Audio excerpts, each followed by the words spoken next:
شروع کرتے ہیں اللہ کے بابرکت نام سے جو بڑا مہربان اور نہایت رحم والا ہے۔ تمام تعریفیں میرے اللہ رب العزت کے لیے ہیں۔ السلام علیکم لسنرز، میں ہوں آپ لوگوں کی ہوسٹ نوشین، اور میں اپنے چینل ہارر سٹوریز آفیشیل میں اپنے سبھی سننے والوں کو خوش آمدید کہتی ہوں۔ میں امید کرتی ہوں آپ سب لوگ خیریت سے ہوں گے، جہاں ہوں گے خوش ہوں گے۔ آج آپ لوگوں کے لیے میں بہت انٹرسٹنگ ہارر سٹوری لے کر آئی ہوں جس سے آپ لوگ بہت پسند کریں گے۔ جو پہلی ہارر سٹوری میں آپ لوگوں کے ساتھ شیئر کر رہی ہوں، یہ ذوالفقار شیئر کر رہے ہیں۔ ذوالفقار کہتے ہیں کہ جیسے میں نے پہلے بھی آپ سے اپنے نانا جی کی بہت سی سٹوریز شیئر کی ہیں، نانا جی کی ہی ایک بتائی ہوئی اور بہت ہی زیادہ بھیانک کہانی شیئر کرنا چاہتا ہوں۔ نانا جی نے یہ کہانی ہمیں تب سنائی تھی جب انہوں نے پیر صاحب کے پاس رہنا شروع کیا، تو بھی 1 سال ان کو گزرا تھا۔ اس 1 سال میں نانا جی کہتے تھے کہ انہوں نے بہت کچھ سیکھ لیا تھا، لیکن ابھی بھی ان کے وہ سیکھنے کا عمل جاری تھا، ابھی وہ کمپلیٹ نہیں ہوا تھا۔ تو نانا جی ہم لوگوں کو ملنے آتے تھے، 3-4 ماہ کے بعد مل کر پھر چلے جایا کرتے تھے۔ تو نانا جی نے ہمیں کہانی بتائی۔ نانا جی کا کہنا ہے کہ ایک دفعہ ایسا ہوا، ظہر کا ٹائم تھا، تو پیر صاحب اور میں ظہر کی نماز ادا کر کے ہم لوگوں نے کھانا کھایا۔ میں پیر صاحب کے پاس ہی بیٹھا ہوا تھا۔ پیر صاحب مجھے کچھ سمجھا بھی رہے تھے، کچھ پڑھائی بھی بتا رہے تھے، اور اس کے علاوہ جنات کے بارے میں بھی مجھے بہت کچھ بتا رہے تھے کہ جنات کتنی قسموں کے ہوتے ہیں، کس کس طرح کے ہوتے ہیں، اور کس طرح سے روحانی علم کے ذریعے ان جنات کو قابو کیا جا سکتا ہے یا انسانوں کی مدد کی جا سکتی ہے۔ ابھی ہم لوگ یہ باتیں کر ہی رہے تھے کہ پیر صاحب کے جو خادم تھے ان میں سے ایک آیا اور آ کر یہ کہنے لگا کہ 2 لوگ آئے ہیں، آپ سے ملنا چاہتے ہیں، بہت منت سماجت کر رہے ہیں، بڑے پریشان ہیں، کافی دیر سے انتظار کر رہے ہیں۔ آپ نماز ادا کر رہے تھے، پھر آپ نے کھانا کھایا، تو اس لیے ہم نے انہیں انتظار پر ہی ابھی بٹھایا ہوا تھا۔ تو پیر صاحب نے کہا کہ ٹھیک ہے، آپ انہیں بھیج دیں۔ جس ٹائم پیر صاحب کے پاس اس طرح سے کچھ لوگ آتے تھے تو میں اٹھ کر ایک سائڈ پر ہو کر بیٹھ جاتا تھا۔ میں اٹھا اور میں جا کر پیر صاحب کے حجرے کے ایک کونے میں بیٹھ گیا۔ تبھی میں کیا دیکھتا ہوں، اس کمرے میں 2 لوگ آئے، عمر رسیدہ تھے۔ جب آئے تو آ کر بیٹھ گئے اور ان میں سے ایک نے رونا شروع کر دیا۔ پیر صاحب نے پوچھا کہ آپ لوگ کون ہیں اور کیوں رو رہے ہیں، کیا مسئلہ ہے؟ تو ان کا یہ کہنا تھا، جو رو رہا تھا وہ یہ کہہ رہا تھا کہ میں اپنی بیٹی کا ایک مسئلہ لے کر آیا ہوں، میں بہت زیادہ مجبور ہوں۔ اس کے ساتھ اس کا بھائی تھا، یعنی اس لڑکی کا چچا۔ پیر صاحب نے پوچھا کہ مجھے ساری بات بتائیں کہ مسئلہ کیا ہے؟ تو ان کا یہ کہنا تھا کہ ان کی ایک جوان بیٹی ہے، اس کے اوپر اسیب اور چڑیلوں کا بسیرا ہو چکا ہے۔ اس آدمی کا یہ کہنا تھا کہ ہم لوگوں کی صرف ایک ہی بیٹی ہے،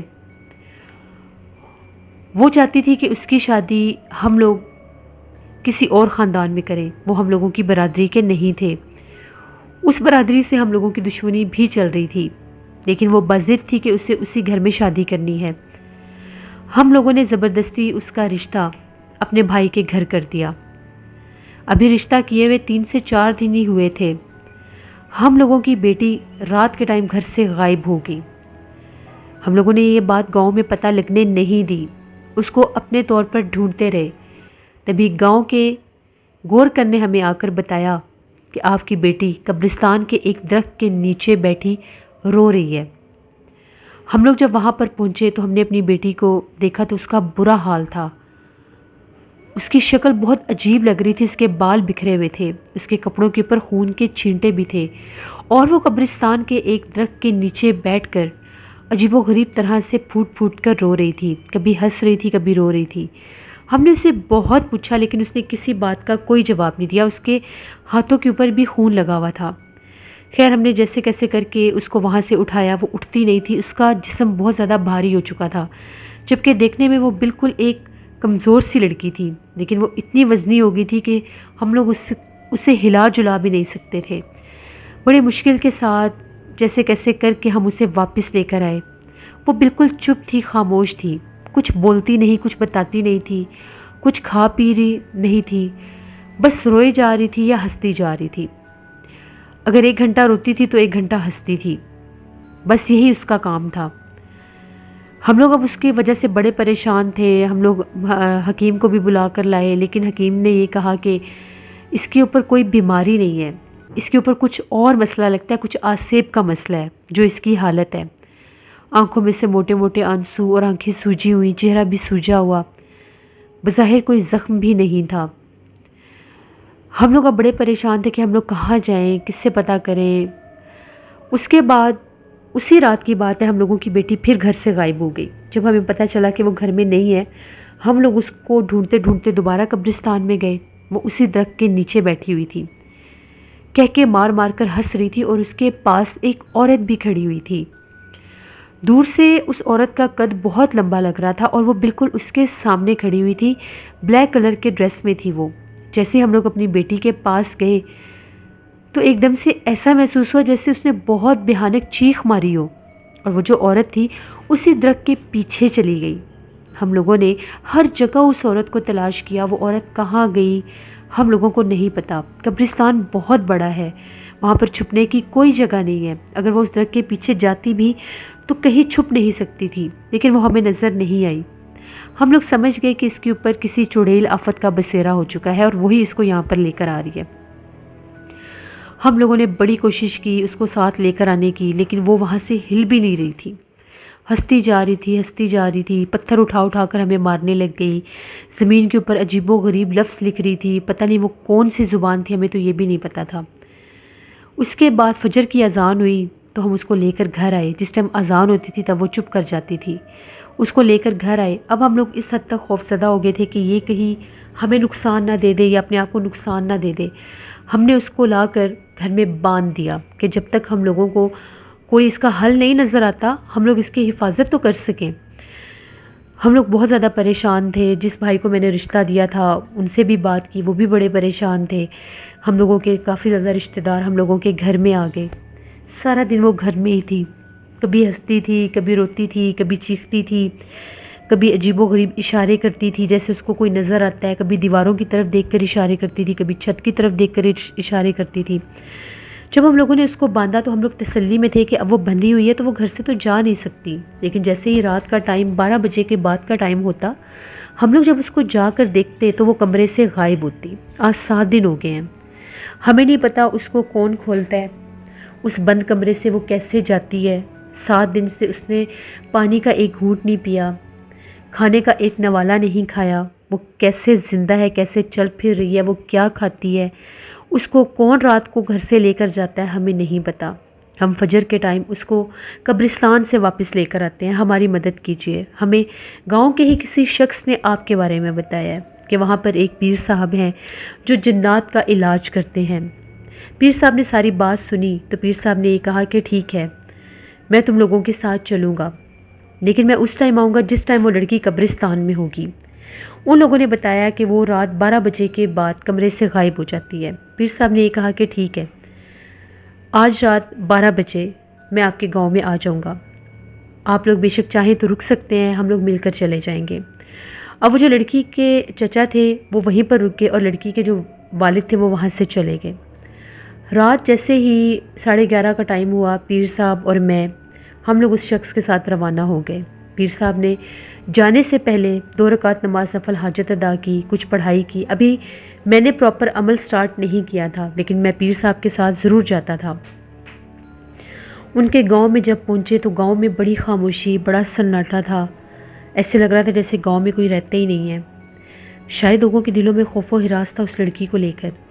جیسے اس لڑکی کے گھر میں پہنچے ان لوگوں نے کمرہ جا کر دیکھا تو لڑکی کمرے سے غائب تھی، جبکہ ان لوگوں نے باقاعدہ وہاں پر رسیاں اس کی چارپائی کے ساتھ باندھی ہوئی تھی جس کے ساتھ اس کو باندھتے تھے. وہ باہر کمرے کے اوپر بھی تالا لگا ہوا تھا. ہم لوگوں کے سامنے انہوں نے وہ تالا کھولا. جب پیر صاحب وہاں پر گئے اس کی ماں بہت رونے لگ گئی. پیر صاحب کے پیروں پر گر گئی کہ ہماری مدد کریں، ہماری بیٹی کو بچا لیں، ہماری اکلوتی بیٹی ہے. جیسے پیر صاحب نے ان کے گھر میں قدم رکھا تو پیر صاحب نے اپنے ناک کے اوپر رومال رکھ لیا. پیر صاحب کا یہ کہنا تھا کہ یہاں سے مردار کی بو آ رہی ہے، یعنی اس لڑکی کے اوپر جو جنات، جو مخلوق ہے، وہ شیاطین مخلوق ہیں، ناپاک مخلوق ہیں جنہوں نے اس لڑکی کا یہ حال کیا ہے. خیر ہم لوگ قبرستان کی طرف روانہ ہو گئے۔ دور دور کتوں کے بھونکنے کی آواز آ رہی تھی۔ گاؤں یوں سنسان اور ویران تھا جیسے اس گاؤں میں کوئی انسان آباد ہے ہی نہیں سوائے اس ایک گھر کے جہاں اس لڑکی کا مسئلہ تھا، وہی بس رو پیٹ رہے تھے۔ ہم لوگ جب قبرستان میں پہنچے تو پیر صاحب نے یہ کہا کہ آپ لوگ اندر نہیں آئیں گے۔ قبرستان کھلا تھا، کوئی چار دیواری نہیں تھی، سامنے قبریں نظر آ رہی تھیں اور وہ قبرستان کے ایک درخت کے نیچے بیٹھی ہوئی تھی۔ پیر صاحب نے بھی دیکھا، ہم نے بھی دیکھا، اس کے پاس ایک عورت کھڑی تھی۔ جیسے ہی پیر صاحب نے قبرستان کی حدود میں پاؤں رکھا، پیر صاحب نے اپنے اوپر ایک حصار کیا، ہم لوگوں کے اوپر بھی ایک حصار کیا اور فضا میں بھی ایک حصار قائم کر دیا کہ جو بھی مخلوق اس کے اوپر ہے وہ وہاں سے بھاگ نہ سکے۔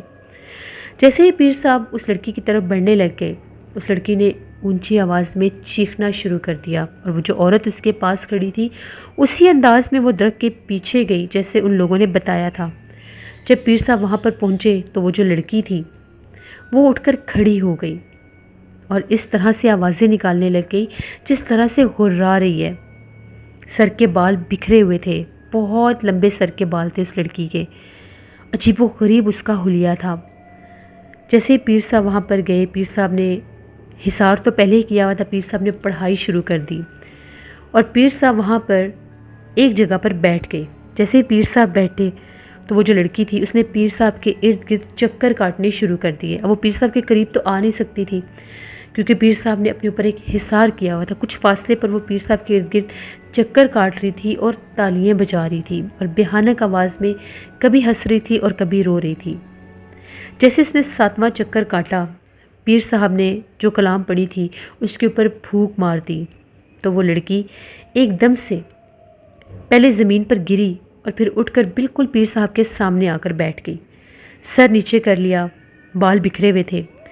پیر صاحب نے پڑھائی کر کے اسے پوچھا کہ تم کون ہو اور اس لڑکی پر کیوں آئی ہو؟ ایک دفعہ پوچھا تو اس نے رونا شروع کر دیا، دوسری دفعہ پوچھا تو اس نے سر اوپر کیا، اس کی آنکھیں سفید ہو چکی تھیں۔ لڑکی کا چہرہ وہی تھا لیکن چہرہ بہت ڈراؤنا ہو چکا تھا۔ تبھی اس نے کہنا شروع کیا کہ یہ لڑکی یہاں پر قبرستان میں کچا گوشت لے کر آئی تھی جس میں جادو کے تعویذ تھے۔ اس نے وہ تعویذ لا کر اس درخت کی جڑ میں لگانے تھے۔ جب یہ یہاں پر آئی تھی، جیسے ہی اس نے وہ جادو کے تعویذ اس درخت کی جڑ میں لگانے چاہے، میں اس درخت پر رہتی ہوں، میں ایک چڑیل آفت ہوں، میں کسی کو نقصان نہیں دیتی، لیکن اس نے جیسے ہی اس کی جڑ میں تعویذ لگانے تھے میں نے اس کو پکڑ لیا کیونکہ اس کے پاس کچا گوشت تھا۔ میں نے اس کا دماغ پلٹ دیا۔ 11ویں دن میں نے اس لڑکی کو مار دینا تھا اور پھر اس کا دل میں نے نکال کر چبانا تھا۔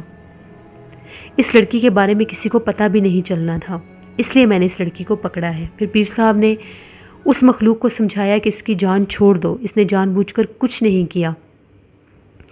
پیر صاحب نے اپنے حصار کو، جیسے ہی پیر صاحب حصار سے باہر نکلے، حصار توڑا تو وہ جو لڑکی تھی اٹھ کر کھڑی ہوئی اور وہ پیر صاحب پر حملہ آور ہونے لگی، آگے بڑھی تو پیر صاحب نے اس کو اٹھنے سے پہلے ہی بالوں سے اس کو پکڑ لیا، چوٹی سے پکڑ لیا اور کچھ پڑھنے لگے۔ جیسے پڑھنے لگے وہ تڑپنے لگ گئی اور ایک دم سے ایسی ہو کہ جیسے وہ بے ہوش ہو گئی ہے۔ تبھی پیر صاحب نے ہم لوگوں کو بلایا۔ ہم لوگ بھی حصار میں تھے۔ پیر صاحب نے اس کے والد سے یہ کہا کہ مجھے کینچی چاہیے۔ گھر سے آنے سے پہلے پیر صاحب نے ان کو کچھ چیزیں بتا دی تھیں، وہ لوگ لے کر آئے۔ کینچی سے اس لڑکی کے تھوڑے سے بال کاٹے، بالوں کو کاٹ کر پیر صاحب نے ان بالوں کے اوپر کچھ پڑھائی کی۔ وہ لڑکی بے ہوش ہو چکی تھی۔ وہ جو درخت تھا وہ اس طرح سے زور زور سے ہل رہا تھا جیسے اس درخت کے اوپر بہت زیادہ تعداد میں بندر لٹک رہے ہیں اور اس کو جھول رہے ہیں۔ باقاعدہ بندروں کی آوازیں بھی آ رہی تھیں لیکن نظر نہیں آ رہے تھے۔ 1 سے 2 دفعہ کچھ محسوس ہوا کہ جیسے بلیک کلر کا کوئی وجود ہے اور وہ ایک شاخ سے دوسری شاخ پر اچھل رہا ہے۔ پیر صاحب نے کچھ پڑھائی کی، پڑھائی کر کے ان بالوں کو اس درخت کی بالکل نیچے جا کر رکھا اور وہاں پر پڑھائی کر کے ان بالوں کو آگ لگا دی۔ تبھی اس درخت کے اوپر سے بہت زیادہ پتھر نیچے جیسے کوئی مار رہا ہے، جیسے وہ بہت زیادہ ہیں۔ ہم لوگ پتھروں سے بچتے بچاتے ایک سائڈ پر ہو گئے۔ وہ لڑکی وہیں پر بے ہوش پڑی ہوئی تھی۔ وہ درخت بہت زور زور سے ہلنے لگ گیا۔ تبھی ایسا محسوس ہوا جیسے اس درخت کے اوپر بالکل سناٹا ہو گیا ہے، وہ جو بھی مخلوق ہے جیسے وہاں سے غائب ہو گئی ہے۔ تبھی پھر پیر صاحب اس لڑکی کے پاس آئے، انہوں نے دم کیا، اس کے ماتھے پر ہاتھ رکھا۔ 2-3 منٹ کے بعد اس لڑکی کو ہوش آ گیا، تو وہ لڑکی بہت ڈری ہوئی تھی کہ میں کہاں پر ہوں۔ وہ رونے لگ گئی، اپنے گھر والوں کو دیکھ کر ان کی طرف بھاگی، بہت ڈری ہوئی تھی اور کہنے لگی کہ میں یہاں پر کیوں آئی ہوں، مجھے کیا ہوا ہے؟ تو ان کے گھر والوں نے یہ پوچھا کہ یہاں سے چلو، ہم تمہیں بتاتے ہیں۔ اس لڑکی کو لے کر جب ان کے گھر آئے تو اس لڑکی سے پوچھا کہ کیا تم نے ایسا کوئی عمل کیا تھا؟ تو اس نے پیر صاحب کے سامنے اس بات کو تسلیم کیا۔ اس نے یہ کہا کہ میں جس جگہ پر شادی کرنا چاہتی تھی، میں نے وہاں پر شادی کرنے کے لیے ایک جادوگر سے تعویذ لیے تھے۔ وہ جادوگر کسی دوسرے گاؤں کا تھا، تو جادوگر نے یہ کہا تھا کہ یہ جو تعویذ ہے، اس نے مجھے کچے گوشت میں تعویذ لگا کر دیے۔ وہ بکرے کا کوئی دل تھا یا کیا تھا، اس میں اس نے مجھے تعویذ لگا کر دیے، اس کے اوپر کچھ سوئیاں لگا کر دی اور کہا کہ اس کو قبرستان میں جا کر کسی درخت کی جڑ میں لگا دینا، تمہاری شادی اس لڑکے سے ہو جائے گی۔ میں نے ایسا ہی کیا۔ میں گھر سے چھپ کر نکلی جب آپ سب لوگ سو گئے تھے، تو جب میں وہاں پر گئی اور میں جیسے ہی وہ تعویذ لگانے لگی، ابھی میں لگا کر پیچھے ہٹی ہی تھی، مجھے ایسا لگا کہ جیسے میرے اوپر کسی نے چھلانگ لگائی ہے۔ وہ ایک کالے رنگ کا وجود تھا، ایسے لگ رہا تھا جیسے کوئی بندر نما مخلوق ہے۔ میں بہت زور سے چلائی، وہیں پر گری اور بے ہوش ہو گئی۔ اس کے بعد مجھے کچھ بھی یاد نہیں ہے۔ پھر پیر صاحب نے پڑھائی کی، اس کو ایک تعویذ دیا، ان کے گھر میں بھی ایک تعویذ لگایا، اور پیر صاحب نے یہ کہا کہ آپ لوگوں نے 11 دن اس لڑکی کی حفاظت کرنی ہے، 11 دن تک وہ مخلوق حملہ آور ہونے کی کوشش کرے گی۔ ابھی وہ اس سے پیچھے ہٹ چکی ہے، لیکن 11 دن اگر آپ اس کی حفاظت کر لیں گے تو انشاءاللہ یہ بچ جائے گی، اور یہ تعویذ کبھی بھی گلے سے نہیں اتارنا۔ اور 11 دن تک آپ لوگوں نے صبح و شام اپنے گھر میں سورۃ یاسین کی اور سورۃ بقرہ کی تلاوت بھی کرنی ہے۔ ان لوگوں نے ایسا ہی کیا۔ 11ویں دن پھر وہ لوگ واپس آئے اس لڑکی کو ساتھ لے کر۔ تو اس لڑکی کا یہ کہنا تھا کہ کچھ دن مجھے ایسا محسوس ہوتا تھا کہ میرے جسم کو جھٹکے لگتے ہیں، لیکن جیسے ہی میں ادھر کرسی پڑھتی تھی تو میں ٹھیک ہو جاتی تھی۔ پھر 11ویں دن کے بعد پیر صاحب نے دوبارہ اسے دم کیا اور یہ کہا کہ اب یہ لڑکی ٹھیک ہے، اب آپ لوگ جہاں چاہیں اس کی شادی کر سکتے ہیں۔ پھر اس لڑکی نے یہ کہا کہ جہاں میرے والدین چاہیں گے میں وہیں پر شادی کروں گی۔ پھر اس لڑکی کی ان لوگوں نے دھوم دھام سے شادی کر دی۔ یہ ایک سٹوری تھی جو نانا جی نے ہمیں سنائی، اور نانا جی کا کہنا یہ تھا کہ یہ ان کا آنکھوں دیکھا واقعہ تھا جو انہوں نے خود بھی دیکھا تھا۔ نانا جی نے یہ بات بھی بتائی کہ پیر صاحب کا یہ کہنا تھا کہ جب کسی انسان کے اوپر جنات بسیرا کرتے ہیں، اپنا سایہ کرتے ہیں، تو انسان ان باتوں کو یاد نہیں رکھتا، اس کو ایسا لگتا ہے کہ اس کے دماغ کو کسی نے کنٹرول کیا ہوا ہے اور وہ کچھ کر جاتا ہے جو سوچ بھی نہیں سکتا۔ یہ ایک سٹوری تھی جو میں نے آپ کے ساتھ شیئر کی۔ بہت شکریہ ذوالفقار آپ کا۔ لسنرز، یہ تھی آج کی ایک ہارر سٹوری۔ اپنا فیڈ بیک مجھے ضرور دیں، آپ لوگوں کو کیسی لگی۔ آپ لوگ بھی اپنی سٹوری شیئر کر سکتے ہیں ڈسکرپشن باکس میں دیے گئے ای میل آئی ڈی noshinmilk57@gmail.com پر۔ اس کے علاوہ آپ لوگ مجھے کمنٹ باکس میں بھی سٹوری شیئر کر سکتے ہیں۔ تھینک یو ویری مچ، آپ لوگ مجھے بھرپور سپورٹ کر رہے ہیں۔ بس اب دعا کریں کہ جلدی میرے چینل کی مونیٹائزیشن شروع ہو جائے، پھر انشاءاللہ ایک دن خوفناک کہانیوں پر ہارر سٹوری آیا کرے گی اور ایک دن ہارر سٹوری آفیشیل پر۔ اب میں اپنے دونوں چینلز کو ساتھ لے کر چلوں گی، کیونکہ میں نے اپنے بہت سے لسنرز کو یہاں پر انوائٹ کیا ہے اور وہ لوگ آئے ہیں مجھے سپورٹ کرنے کے لیے، تو انشاءاللہ اب آپ کو دونوں چینلز پر ہارر سٹوریز ملا کریں گی۔ بس ایک دفعہ میرے چینل کی مونیٹائزیشن آن ہو جائے، آپ لوگوں نے اسی طرح سے مجھے سپورٹ کرنا ہے اور دعا بھی کرنی ہے۔ اور جو لوگ میرے ولاگز کو پسند کرتے ہیں ان لوگوں کے لیے میں نے ولاگز بھی ڈالنے شروع کر دیے ہیں نوشین ملک آفیشیل پر، وہاں پر آپ لوگ ولاگ بھی دیکھ سکتے ہیں۔ انشاءاللہ کل پھر ملاقات ہوگی کسی نئی خوفناک کہانی میں۔ جہاں رہیں خوش رہیں۔ Thank you for watching, stay blessed, اللہ نگہبان۔